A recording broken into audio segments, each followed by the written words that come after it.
Hello दोस्तों, कैसे हैं आप। आपका स्टडी 1.0 पर स्वागत है।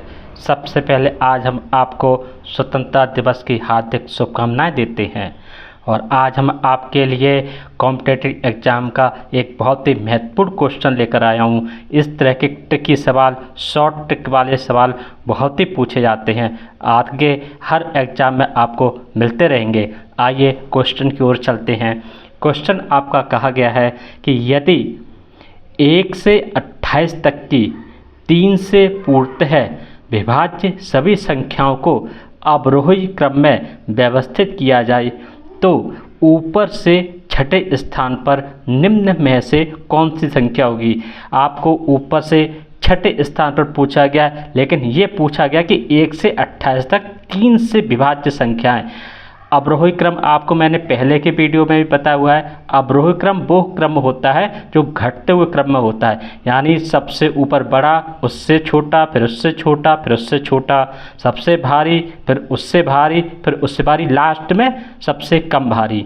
तो 3 से विभाज्य होने वाली संख्याएं कौन सी 1 से 28 तक, सबसे पहले हम उन्हें लिख लेते हैं। यानी अगर हम सबसे बड़ी संख्या से शुरू करें तो आपकी सबसे बड़ी संख्या होगी वो आपकी होगी 27। 27 के बाद आपकी होगी 24।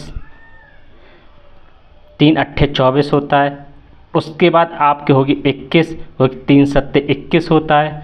उसके बाद आपकी होगी 18, क्योंकि 3 छक 18 होता है। उसके बाद आपकी होगी 15, क्योंकि 3 बचे 15 होता है। उसके बाद आपकी होगी 12, क्योंकि 3 चौक 12 होता है। उसके बाद आपकी होगी 9, क्योंकि 3 त्रिका 9 होता है। उसके बाद आपकी होगी 6, क्योंकि 3 दूनी 6 होता है। लास्ट में होगी आपकी 3, क्योंकि 3 एकम 3। तो ये जितनी जो आपकी संख्याएं हैं, ये संख्याएं आपकी पूरी 3 से विभाज्य हैं।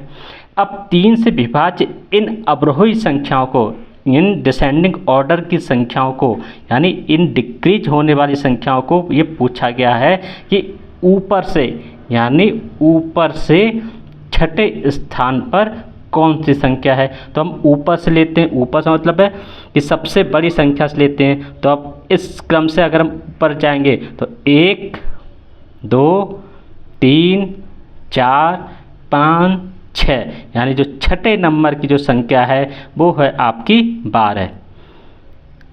यानी ये छठा नंबर है, ये आपका छठा है आपका ये नंबर। तो हाँ, यहाँ पर जो है 12 है। हमारे जो ऑप्शन दिए गए हैं, ए ऑप्शन में 12 है, ये बिल्कुल सही आंसर है। बी ऑप्शन में 21 है, जो आपका गलत आंसर है। सी ऑप्शन में 15 है, जो आपका गलत आंसर है। डी ऑप्शन में 18 है, ये आपका गलत आंसर है। ई ऑप्शन में आपका 24 है, ये आपका गलत आंसर है। तो सही आंसर है, बिल्कुल सही आंसर वो आपका ए है। ए को हम लोग टिक कर देते हैं और इस तरह हम लोग इस ट्रिकी सवाल को बहुत छोटे से कम समय में हल कर लेते हैं। दोस्तों, आपको ये मेरा वीडियो कैसा लगा?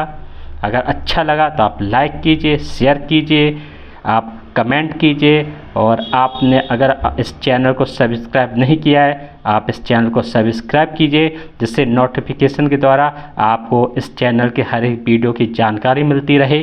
धन्यवाद दोस्तों, नमस्कार दोस्तों।